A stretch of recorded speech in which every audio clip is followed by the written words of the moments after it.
In this video, I'm going to show you how to find suppliers for Amazon Dropshipping. I'm Mr. Mark. This is Excel for Amazon Dropshipping. And I'm going to show you how to do these methods, but I'm also going to discuss the advantages and the disadvantages of each.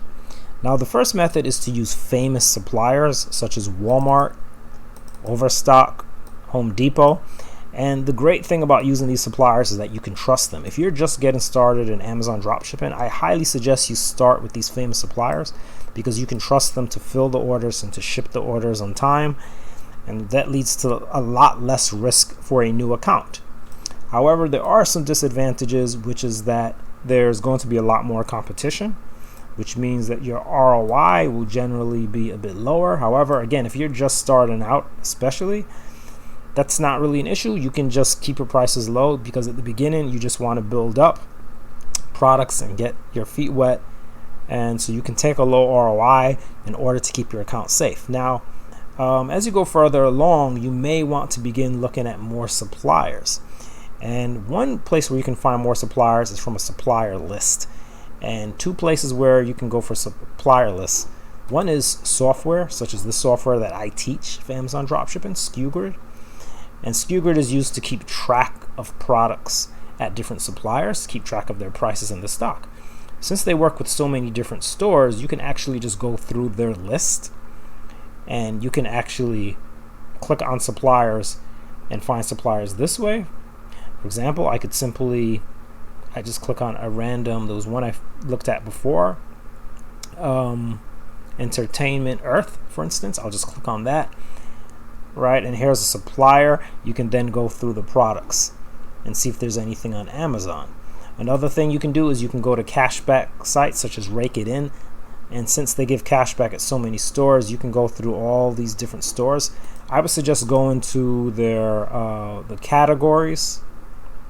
That way you can pick a category where you have approval to sell it on Amazon, since Amazon only lets you sell in certain categories. So you can take a category, open that category, and see what stores are under that category.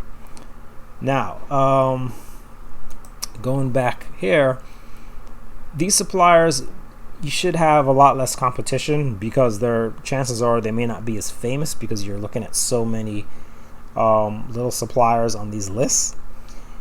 However, you do have to evaluate them. You have to make sure that they're going to work well, and you have to especially make sure that they're retail and not wholesale suppliers, because I'm talking about retail dropshipping here. And if it's a wholesale supplier, they might charge really high shipping for one item, or maybe they don't even ship items one by one individually. So you have to check out the suppliers more. Also, you have to see if they even have any products. You have to check to see if these stores even have products on Amazon, because they might not really have many products on Amazon. So unless you're going to actually create brand new listings, which you may or may not be able to do depending on the brand with the category, you want to make sure that they already have products selling on Amazon. Now, a third method, which I'm going to demonstrate right now, is Amazon to Google search. The great thing about this method is you already know that the product is on Amazon because you're starting on Amazon. And you might also find low competition suppliers here as well. However, it's the same as before. Is the last method. You're going to have to evaluate the suppliers, okay, and check them out. Now, here's an example of an item that I found randomly, totally randomly, by searching furniture under home and kitchen. And you search within a category where you have approval. That only makes sense. So I know I have approval in home and kitchen. Most people do, right off the bat. Everyone does. I found this item, and now what I'm going to do is search the title. Now, normally, if I want to sell this particular product, I will check it by clicking sell on Amazon to make sure I can even sell it.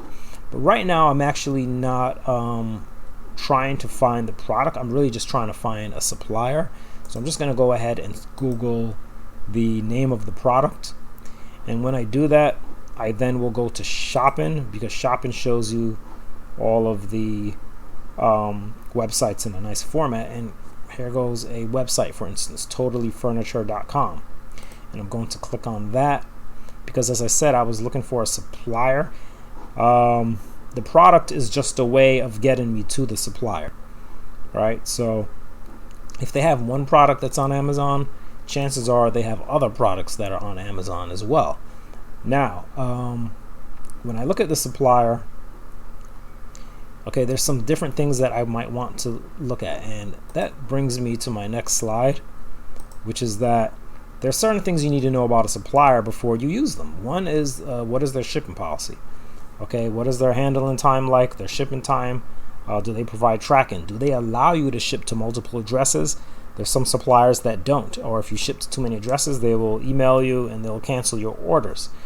You also have to look at the return policy. Okay, how long do they allow for returns? What is the return process? Do they provide a label? Is it free? Is it not free?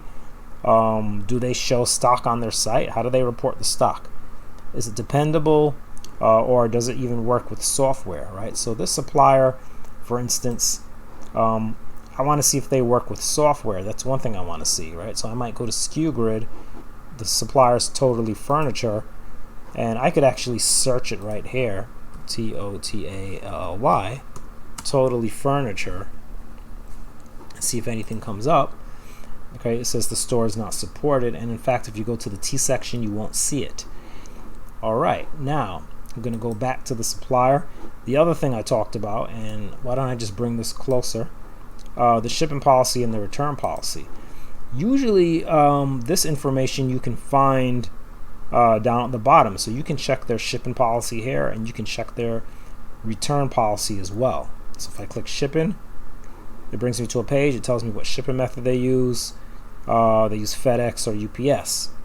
Great. So that means they provide tracking, right? Because is there such a thing as a supplier that just delivers with a truck? Sure. There might be some really small stores that might just have a dude in a truck who only delivers in a certain zip code. I mean, I don't know. You just really never know.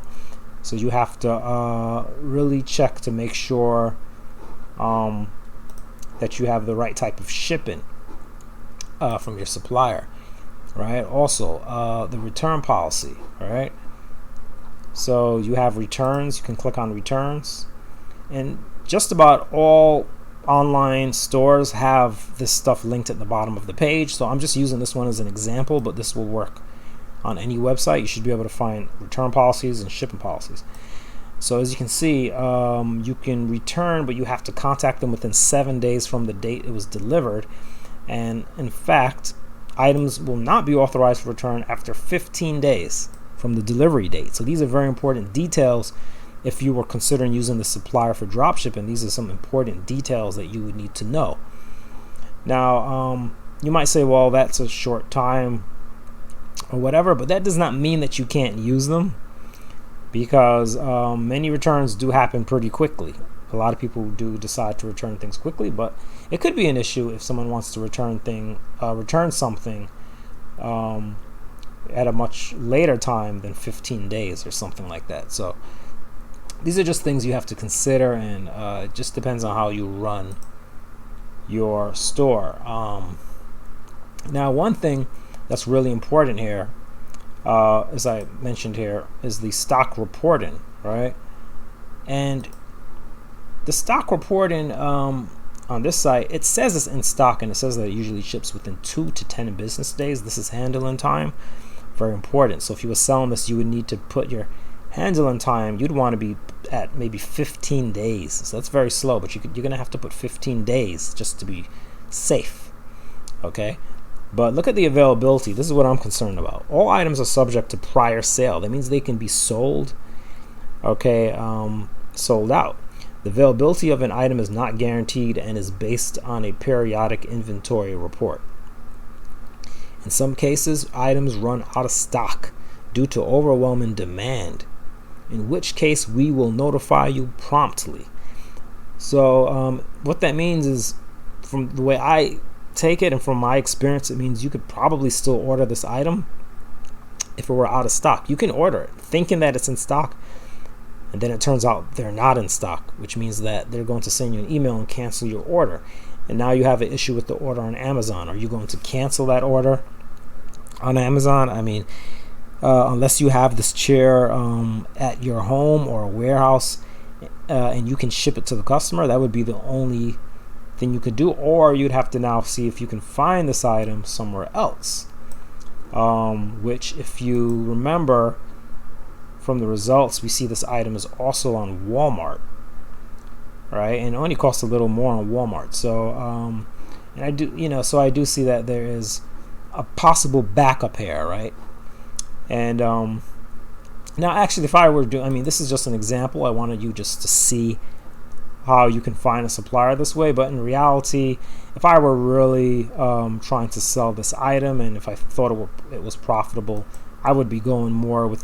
If I could find it at a famous supplier, I would just use the famous supplier, unless this guy was just way cheaper, right? If he was just way cheaper than Walmart, then I might go with this guy who's less famous. But typically you're going to go with the famous supplier. But anyway, it's just an example. I just wanted to show you that you can take a product that's on Amazon, you can search it, and you can use the results to find other suppliers you might not have ever found.